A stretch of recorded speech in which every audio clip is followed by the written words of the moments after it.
होने लगी। गांव के लोग उन घटनाओं से काफी डरे हुए थे।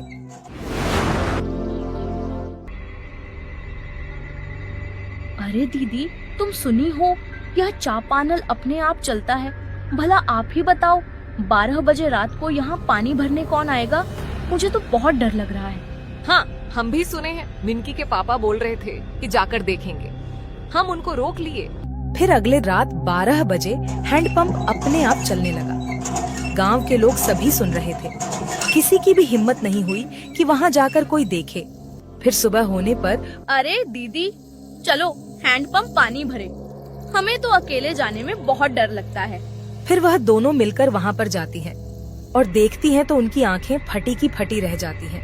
वहां पर किसी के पैर का निशान होता है, जो कि इंसान के पैर से 4 गुना के बड़ा साइज का होता है। ये देखो बहन, इतना बड़ा पैर किसका हो सकता है? लगता है गांव में कोई शैतान आया हुआ था। दीदी, हम बोल रहे थे ना कि यहाँ पर कुछ गड़बड़ है। ये देखो, भला कौन इंसान का पैर इतना बड़ा होता है? तभी वहाँ पर चिंकी आ जाती है। अरे, आप लोग इतने डरे क्यों हैं? क्या हो गया आप लोगों को? आप लोग परेशानी क्यों हैं? दीदी, हमारे शहर में तो ये सब बहुत चलता है। भला यहाँ कौन शैतान आएगा? अरे चिंकी, तुम शहर से आई हो, ये सब नहीं समझोगी। फिर अगले रात 12 बजे हैंडपंप अपने आप चलने लगता है। कौन गांव वाले लोगों को परेशान कर रहा है? अभी मैं जाकर देखती हूँ और उसे उसका सबक सिखाती हूँ। ये कौन बदमाश है? चिंकी उसे देखने चल जाती है। चिंकी को पता नहीं था कि वाकई में चुड़ैल ही हैंडपंप चला रही थी। आ गई, तुम लोगों ने बहुत इंतजार करवाया। आखिर आज मौका मिला है मुझे। मैं पूरे गांव को शमशान में बदल दूंगी। आज तुम्हारी मुंडी खाकर मैं अपनी भूख मिटाऊंगी। 4 दिनों से मैं भूखी हूँ। मुझे माफ कर दीजिए चुड़ैल जी, मुझे माफ कर दीजिए। मुझे लगा कि हम गांव वालों के साथ कोई मजाक कर रहा है, इसलिए मैं देखने चली आ गई। प्लीज मुझे माफ कर दीजिए। मुझे शहर जाना है, मुझे पढ़ाई करनी है, मैं गांव में घूमने आई थी। प्लीज चुड़ैल जी, मुझे माफ कर दीजिए। लेकिन चुड़ैल ने उनकी एक बात भी नहीं सुनी और उनका मुंडी खा जाती है। फिर सुबह होती है। फिर वे दोनों औरतें पानी भरने के लिए जाती हैं। अरे दीदी, यहाँ देखो तो, यहाँ पर खून पड़ा है। क्या अनहोनी हो गई है? यह खून कोई इंसान का तो नहीं है ना? चिंकी की माँ चिंकी को खोजते हुए वहाँ पर आती है। कल रात से मेरी चिंकी बिटिया घर नहीं आई है। लगता है कि कुछ अनहोनी तो नहीं ना हो गई है। हम कल उसको बोल रहे थे कि ज्यादा लेक्चर मत झाड़ो। लगता है ये खून कहीं चिंकी का तो नहीं। अरे बाबा, हे भगवान, टीका हो गया। थोड़ी देर बाद चिंकी की लाश खेत में दिखाई देती है। गांव के सभी लोगों को पता चल जाता है। सभी लोग फैसला करते हैं, गांव का कोई भी आदमी हैंडपंप में नहीं जाएगा। रात होती है और चुड़ैल फिर से उस हैंडपंप में आती है और उसे चलाने लगती है। लेकिन अब की बार कोई वहाँ पर नहीं आता है।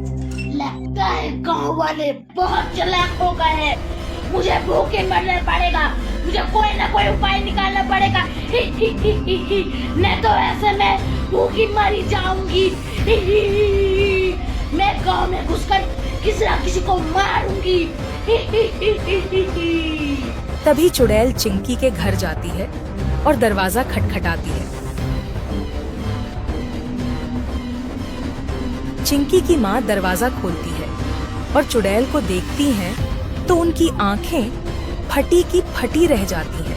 अब मैं तेरा मुंडी खाकर अपना पेट भरूंगी।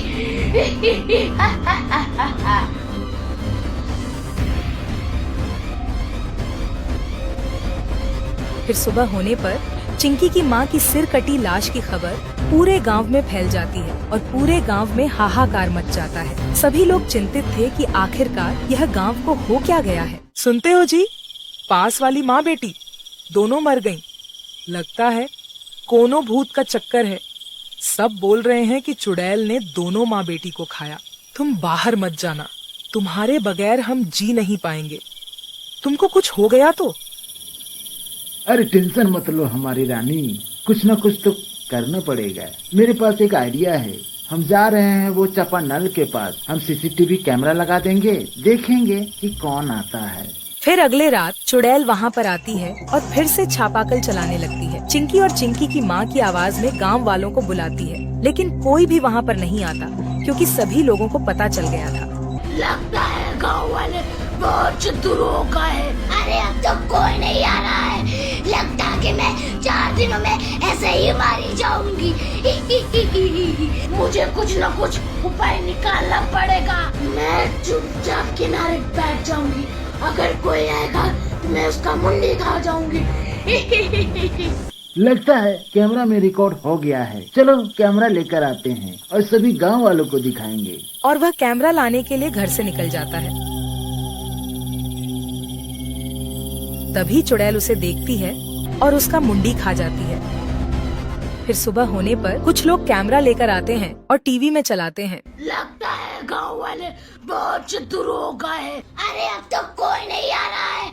लगता है कि मैं 4 दिनों में ऐसे ही मारी जाऊंगी। यह चुड़ैल खुद ब खुद मर जाएगी। गांव में 4 दिन तक कोई भी घर से नहीं निकलेगा। 4 दिन लॉकडाउन लगाया जाए। इसके बाद चुड़ैल अपने आप मर जाती है।